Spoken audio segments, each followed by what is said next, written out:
On se retrouve en direct sur le plateau de TV Finance. On va prendre des nouvelles du CAC 40 qui ouvre avec un gain modéré, plus 0,24% au moment où on se parle. Il est l'heure de retrouver notre expert pour Pronocac, Xavier Fenot. Bonjour.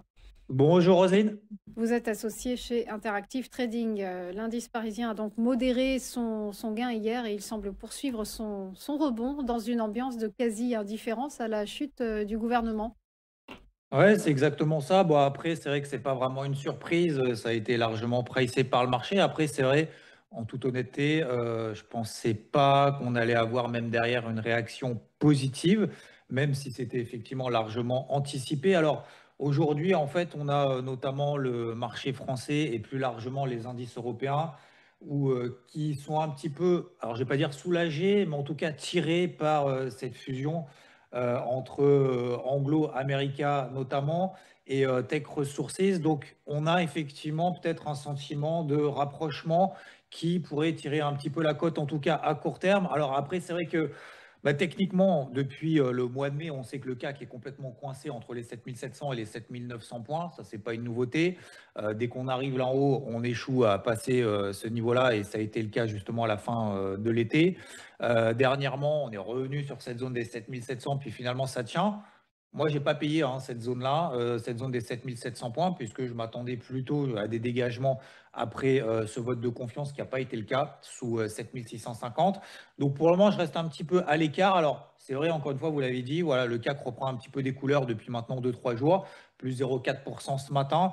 Est-ce pour autant qu'il faut payer cette zone des 7780? Moi, j'ai une zone plutôt à 7760 juste en dessous. Donc, on verra ces prochaines heures et ces prochains jours si cette zone tient. C'est une zone, pour moi, c'est un palier, tout simplement, ce que j'appelle une polarité, zone sous laquelle j'ai une casquette rouge. Donc, pour le moment, je l'ai enlevée.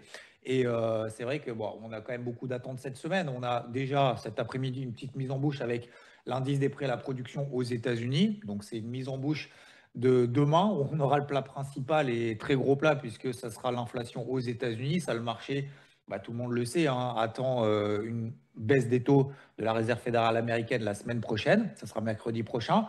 Et au moins une baisse des taux pour la semaine prochaine. Le marché en attend entre 3 et 4 donc d'ici la fin de l'année. Donc, c'est quand même des grosses attentes. Est-ce que Jérôme Powell va vraiment pouvoir baisser les taux si demain l'inflation aux États-Unis est comme elle est attendue, c'est-à-dire en hausse, non plus 2,7, mais 2,9%. Donc, on a une continuation dans cette progression finalement de l'inflation aux États-Unis. Et pour autant, le marché attend beaucoup d'une baisse des taux.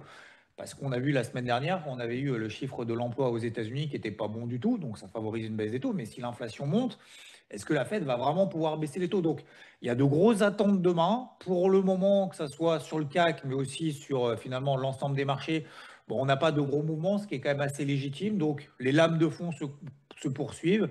Les indices américains restent très forts. L'Europe reste relativement faible. Petit sursaut, effectivement, peut-être d'orgueil sur le CAC. Petit enthousiasme. Est-ce que ça va durer ou pas? Personnellement, j'en doute. Donc, voilà, sous 7760, je remettrai ma casquette rouge. Je n'ai pas payé, je ne paye pas ces niveaux-là pour le moment, par anticipation que tout va bien se passer dans le meilleur des mondes. Pour le moment, ce n'est pas le cas. Une crise politique finalement qui est, on va dire, attendue. Donc, pas de réaction, de surréaction négative. On voit aussi que le secteur finalement du luxe réagit. Plutôt pas trop mal aussi ces derniers jours, donc ça soutient aussi le CAC. Bref, on revient pile poil au milieu du range, quasiment à 7800 points, entre 7007 et 7009 depuis le mois de mai. Donc voilà, on continue encore et encore cette phase finalement de neutralité sur le CAC. Xavier Fenot, merci pour votre analyse. Belle journée à vous.